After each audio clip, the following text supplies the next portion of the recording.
저는 계속해서 그리스도인의 생활 지침 8가지에 대한 말씀을 함께 나누어 가고 있습니다. 그리스도인의 삶, 말씀의 능력을 체험하는 삶, 성령의 인도함을 받는 신앙인, 그리고 우리의 확고한 믿음, 그리고 오늘은 5번째로 그리스도의 사랑, 서로 사랑하라라는 제목으로 말씀을 나누고자 합니다. 저는 먼저 감리교회의 창시자였던 존 웨슬리의 이런 좋은 명언을 같이 한번 나누고 싶습니다. 겸손과 오래 참음은 점점 커지는 사랑에 대한 가장 확실한 증거다. 자, 우리가 겸손하다는 것은 하나님께서 우리에게 주시는 성령의 은사입니다. 그래서 점점 우리 자신을 낮추고 상대를 높여주는 것입니다. 그리고 오래 참음, 인내를 말하죠. 바로 겸손과 인내는 점점 커지는 사랑에 대한 가장 확실한 증거다. 그러면 나에게 사랑이 커지는가, 이것을 보려면 내가 겸손한가, 오래 참을 수 있는가, 이것을 점검해 보면 알 수가 있겠죠. 또한 토마스 왓슨이라는 분은 청교도의 설교자이자 저자인 그분은 이렇게 말합니다. 믿음은 보이지 않는 것을 다룬다.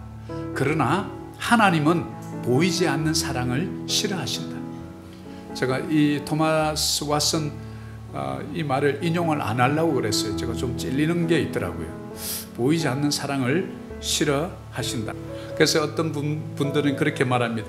남편을 집에 두고 오면 근심덩어리, 같이 밖에 나가면 짐덩어리, 밖에 내보내면 걱정덩어리, 마주 앉으면 왼수덩어리, 이렇게 불린다고 하는데, 여러분, 우리는 서로 사랑하라 하면서 이런 것이 과연 참 사랑일까? 성경이 우리에게 알려주는 사랑은 과연 무엇일까?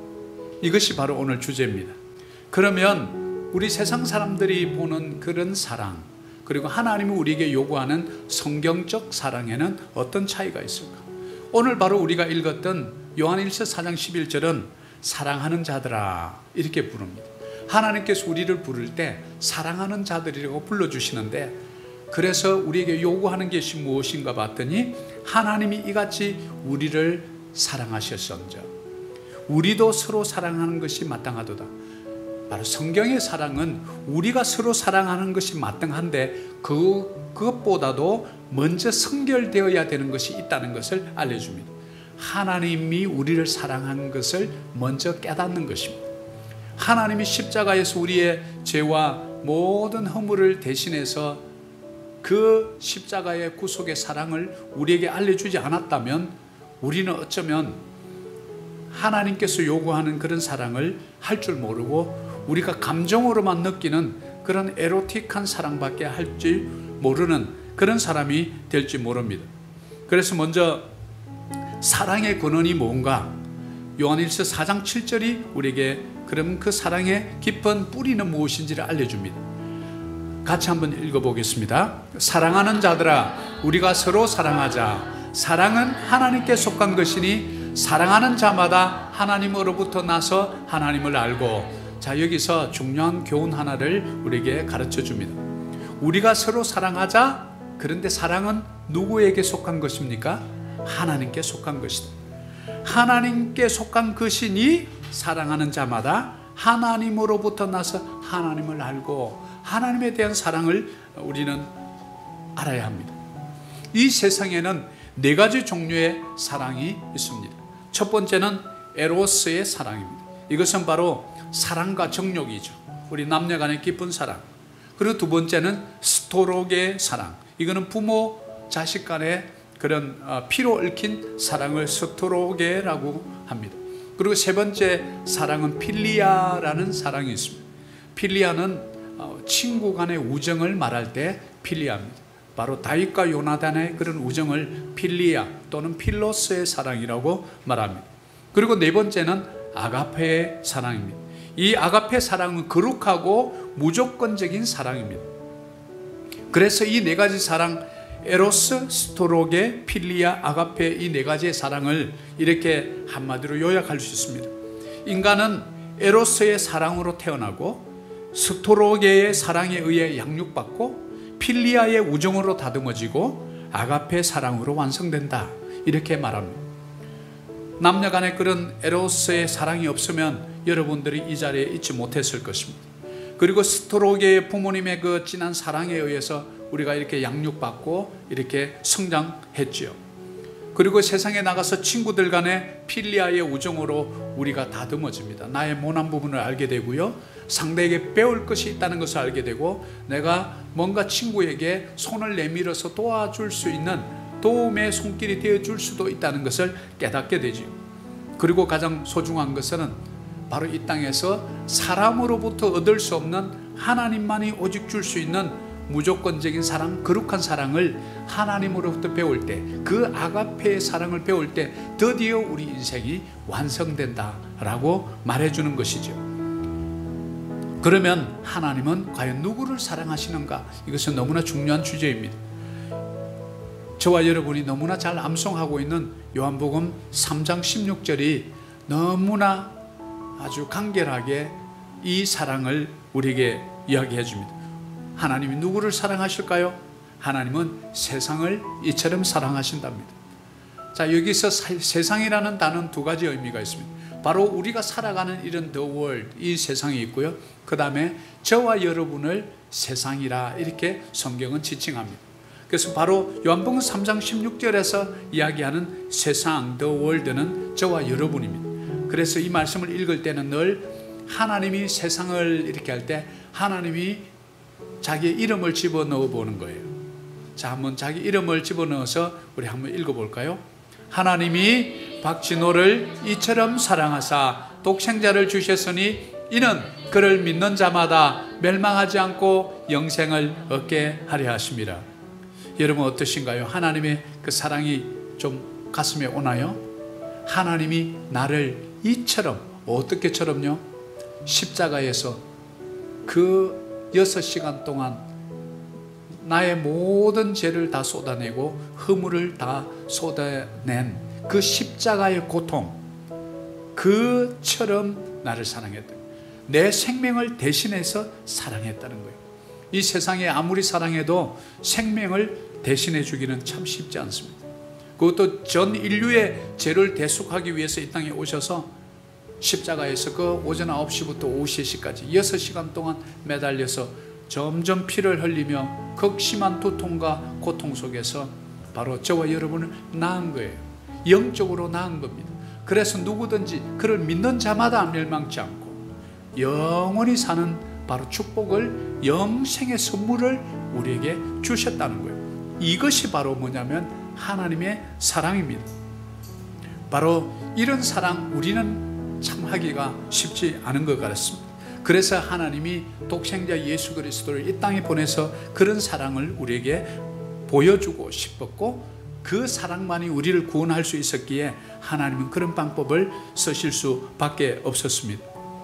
그러면 하나님은 그 사랑을 우리에게 어떻게 설명하는가? 요한일서 4장 10절은 바로 사랑은 여기 있으니 우리가 하나님을 사랑한 것이 아니요, 자, 우리가 먼저 사랑한 것이 아니라고 말해줍니다. 하나님이 우리를 사랑하사 우리 죄를 속하기 위하여 화목제물로 그 아들을 보내셨습니다. 그분의 사랑은 우리의 죄를 대속하기 위해서 화목제물, 여기서 화목제물 그러면 좀 말이 조금 어렵죠. 화목제물을 영어로 풀면 peace offering, 평화를 위한 제사. 그러니까 하나님과 우리 사이에 평화를 맺으려고 우리가 제사를 드리는 것을 우리는 화목제물이다 이렇게 얘기합니다. Peace offering. 그래서 하나님과 우리가 원수되었던 우리를 peace, 평화롭게 다시 화목하게 해주시려고 이 땅에 오신 분이 예수 그리스도 그분이시다. 저와 여러분의 죄를 대신해 준 그 사랑, 바로 내 생명을 구원해 준 그 희생의 사랑, 바로 그 사랑 우리 하나님께서 우리에게 본으로 보여주신 것입니다. 그 사랑으로 저와 여러분이 사는 겁니다. 사람 의지하면 항상 실망입니다. 배신이고 아픔입니다. 그렇게 평생 잘 사랑하며 살겠다고 약속했던 많은 사람들이 때로는 아픔의 그런 헤어짐을 경험합니다. 믿었는데 배신합니다. 또 참 믿었는데 때로는 어쩔 수 없이 사별하는 경우도 있습니다. 우리 인간은 이런 하나님이 주시는 아가페의 사랑을 줄 수 없습니다. 그래서 이런 세상에서 주는 사랑, 바로 그 사랑은 늘 우리에게 실망을 안겨줍니다.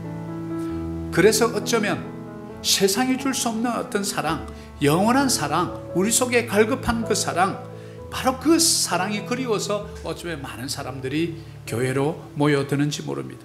하나님의 사랑에 대한 추가적인 또 사실을 몇 가지 보면 로마서 5장 8절은 우리에게 이렇게 말합니다. 우리 한번 같이 읽습니다. 우리가 아직 죄인 됐을 때 그리스도께서 우리를 위하여 죽으심으로 하나님께서 우리에 대한 자기의 사랑을 확정하셨느니라. 언제요? 우리가 죄인 되었을 때요. 언제요? 우리가 하나님과 원수 되었을 때요. 우리는요, 원수 보기도 싫습니다. 죄인들 손가락질하고 정죄합니다. 그런데 우리가 어떤 상태에서 하나님은 예수 그리스도 독생자 그분을 우리의 죄를 대속하기 위해서 보내셨냐면 바로 우리가 죄인 되었을 때, 죄의 상태에 있을 때, 우리가 하나님과 원수 되어 있을 때, 마치 이스라엘 백성들이 400년 동안 애굽에서 노예 생활을 하고 하나님을 이제 거의 잊어갈 그때, 하나님의 은혜도 모르고 말씀도 모르고 이제는 그곳에서 익숙한 삶을 누리고 있을 그때에 모세라는 한 지도자를 보내서 그들을 구출해내죠. 바로 구약의 모세의 예표는 예수 그리스도의 신약의 예표, 바로 성취입니다. 그래서 구약의 모세는 이스라엘 백성들에게 보내심을 받죠. 그래서 그들을 이끌어냅니다. 예수 그리스도도 하나님께서 이 땅에 보냄을 받아 죄인 되었던 우리, 원수 되었던 우리에게 그분의 진짜 사랑이 무엇인지를 컨펌해 주는 겁니다.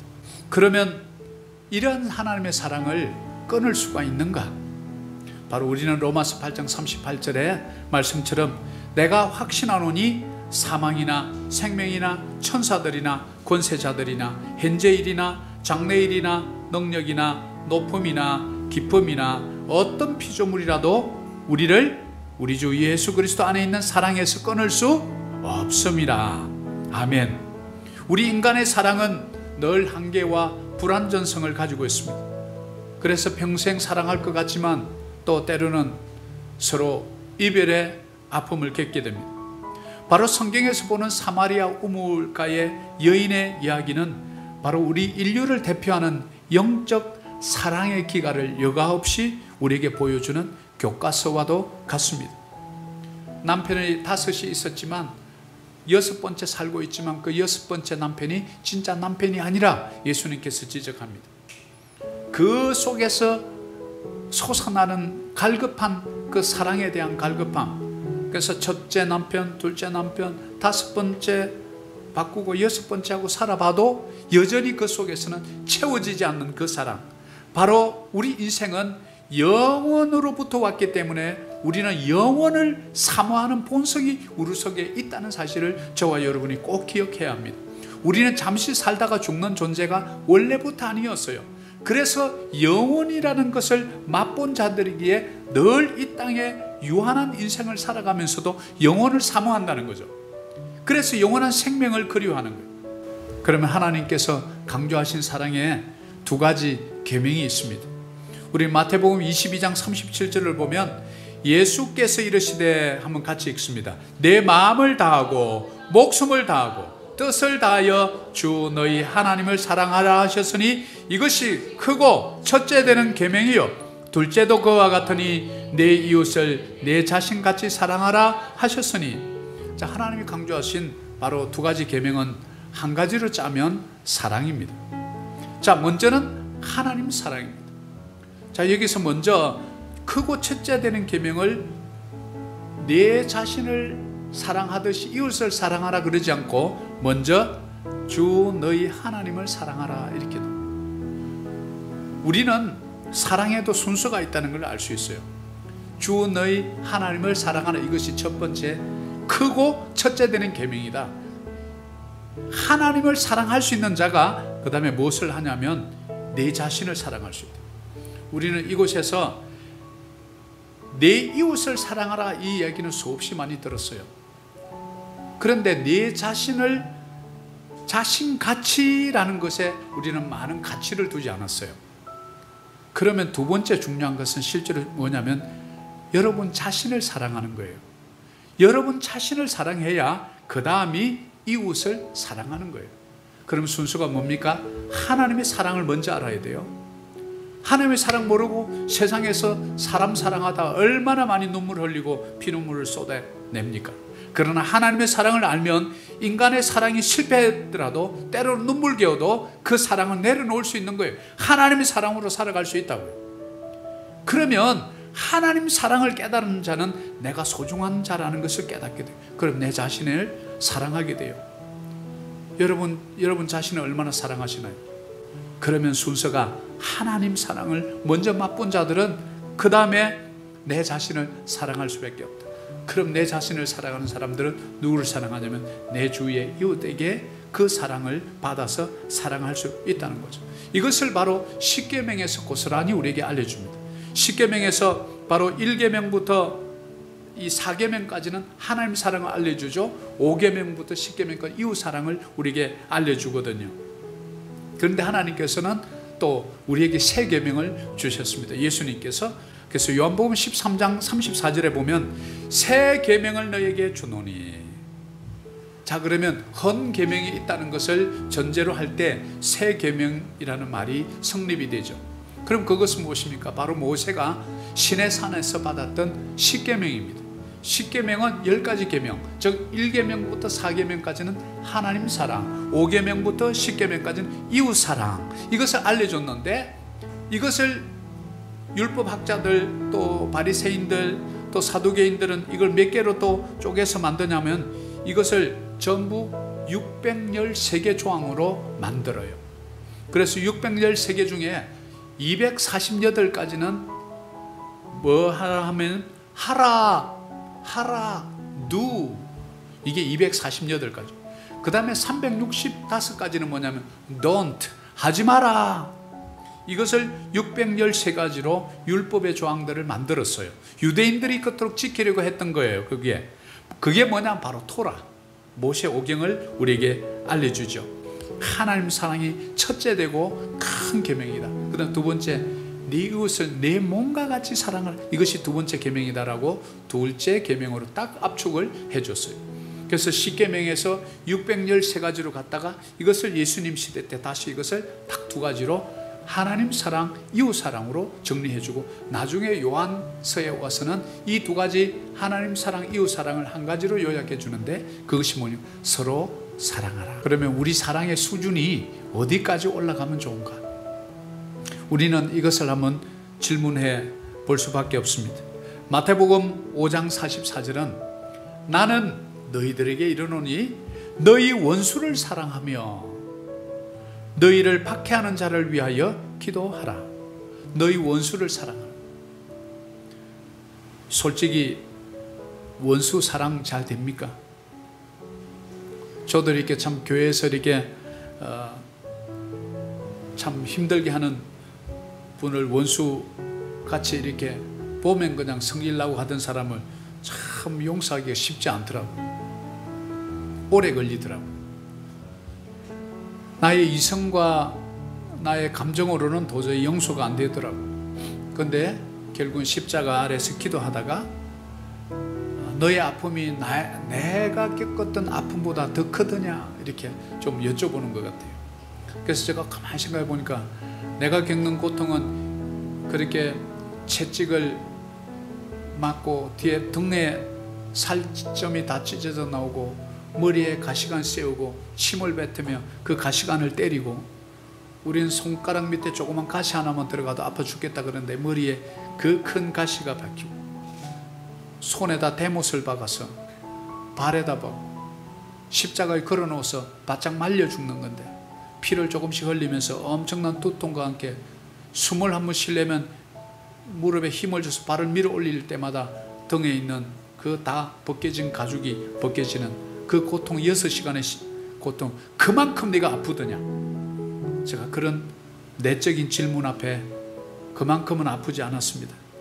그러면 내가 너를 사랑했듯이 너는 그 용서 못하겠니? 제가 그 질문 앞에 제가 무릎을 꿇었죠. 그래서 하나님은 이런 명령 우리에게도 주는 줄 믿습니다. 너희 원수를 사랑하고 오히려 우리를 박해하는 자를 위해서 기도해 주라. 우리가 지금 내가 해야 될 기도도 바쁜데, 우리 가족들, 자녀들 위해서 기도하는 것도 바쁜데 나를 박해하는 자를 위해서 기도하라고요. 그건 죽어도 못하겠습니다. 그렇게 뻗대 보지 않으셨습니까? 원어에 가장 가까운 킹 제임스 버전 영어로 보면 어떻게 되냐면, 원수를 사랑하라, 그 다음에 나를 저주하는 자를 축복하라, 나를 미워하는 자를 잘 대우해 주라, 나를 악의적으로 이용해 먹는 자를 위해서 기도해 주고 박해하는 자를 위해 기도해 주라. 사실은 5가지가 포함이 되어 있는 거예요. 여기 보면. 자, 사랑에는 총 15가지 정도의 약 특성으로 우리에게 알려주는데, 바로 고린도전서 13장은 사랑장이라고 불리죠. 우리 사랑장 한번, 우리는 그런 사랑 못하지만 주님 닮겠습니다, 그런 마음으로 우리 한번 같이 한번 읽어볼까요? 사랑은 오래 참고, 사랑은 온유하며, 시기하지 아니하며, 사랑은 자랑하지 아니하며, 교만하지 아니하며, 무례히 행하지 아니하며, 자기의 유익을 구하지 아니하며, 성내지 아니하며, 악한 것을 생각하지 아니하며, 불의를 기뻐하지 아니하며, 진리와 함께 기뻐하고, 모든 것을 참으며, 모든 것을 믿으며, 모든 것을 바라며, 모든 것을 견디느니라. 15가지를 다 우리에게 알려줍니다.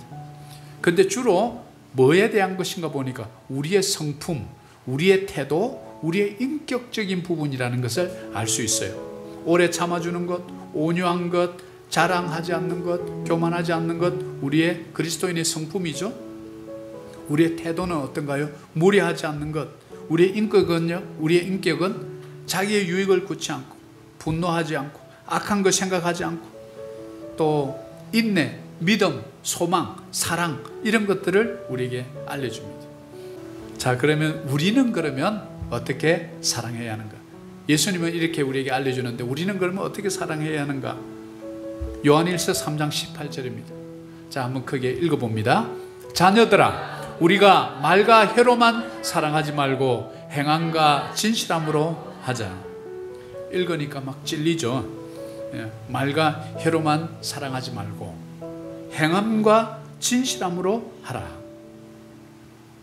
자, 이 행함과 진실함은 뭘까요? 진실함은 말씀대로, 진리대로, 예수의 사랑으로, 즉 성경이 가르쳐주는 그 진리대로 우리는 서로 사랑해야 된다. 그러니까 행함과 진실함으로, 이 말은 성경이 알려주는 그 사랑대로, 세상의 연속곡에 나오는 그런 사랑 말고 성경이 알려주는 사랑, 그 사랑의 본질은 십자가에서 나오는 그 사랑이고, 십자가에서 나를 위해서 아낌없이 생명을 바쳐 주었던 그 아가페의 사랑, 우리는 받았지만 우리는 사람인지라 그 할 수 없지만 그 사랑을 닮아가라. 이것이 뭐냐? 행함과 진실함으로. 그럼 이 사랑이 가정에서만 머물 것이 아니라 이 사랑을 바깥 사람에게 전해주는 것이 뭡니까? 전도입니다. 복음 전파입니다. 오늘 말씀의 결론을 맺습니다. 우리는 성경이 우리에게 알려주는 서로 사랑하라, Love one another. 우리가 오늘 말씀을 통해서 쭉 보니까 우리의 사랑이 얼마나 피상적이고, 얼마나 감성적이고, 얼마나 느낌 위주로 사랑하는지 알겠죠. 그러나 그것이 우리의 본질이에요. 우리가 줄 수 있는 사랑은 그 정도예요. 에로스의 사랑이에요. 자녀들에게 줄 수 있는 그런 스토로게의 사랑이에요. 친구들과 할 수 있는 그런 필리아의 사랑이지만, 그러나 우리는 영원히 예수 그리스도의 십자가의 그 사랑, 아가페의 사랑이 그리운 자들, 그래서 오늘 우리가 이렇게 모여서 예배하고 그분의 사랑받기 원한다고 그분을 찬양하고 그분이 이곳에 임재해 줄 것을 기대할 때, 바로 그분의 사랑이 말로 표현할 수 없는 그 진한 감동의 물결이 내 영혼을 정말 가을에 코스모스가 살랑살랑 흔들리듯이 갈대가 부드럽게 움직이듯이 내 마음속에 그분의 사랑이 느껴지면, 그러면 나 자신을 사랑할 수 있다. 여러분 자신을 사랑하십시오. 그래야만 우리 이웃을 사랑할 수 있어요. 자기 자신의 인생의 처지를 자꾸 헛수저라 그러고 자꾸 처지를 비관하고, 나는 왜 이런 사람 만나냐, 나 왜 이곳에 필리핀에 와 있느냐, 왜 이렇게 재수 없는 사람들만 만나느냐, 늘 이렇게 불평불만 비관하지 말고, 그분의 사랑이면 내가 어디에 있든지 무엇을 하든지, 그분의 사랑이면 내가 무엇이든지 내가 감당할 수 있다. 하나님의 형상을 내가 지니고 있다. 하나님의 창조성이 내 속에 있다. 그래서 여러분 열심히 책 보고 열심히 기도하고 하나님의 창의력이 세상에서 발휘되도록 여러분 하나님 앞에 무릎 꿇고 기도하는 거 아닙니까? 그래서 말씀 듣고 하나님 또 일주일 동안 살아갈 힘을, 그 성령의 능력을 받고 싶습니다. 그래서 우리도 서로 사랑하는 것이 마땅하다. 하나님 사랑, 내 몸 사랑, 이웃 사랑, 그리고 행함과 진실함으로 서로 사랑하라. 오늘 하나님께서 우리에게 주시는 하나님의 음성인 줄 믿습니다. 지금 내 처지가 어떠하더라도, 내 형편이 어떠하더라도, 내가 좀 이런 부분에 많이 약하더라도 하나님 십자가 사랑으로 다시 한번 일어나겠습니다. 그 사랑 다시 한번 회복하겠습니다. 이런 믿음의 결단으로 우리의 삶의 자리에 나가셔서 다음 주 이 자리에 섰을 때는 승리의 창가를 올려드릴 수 있는 저와 여러분 되기를 축복합니다.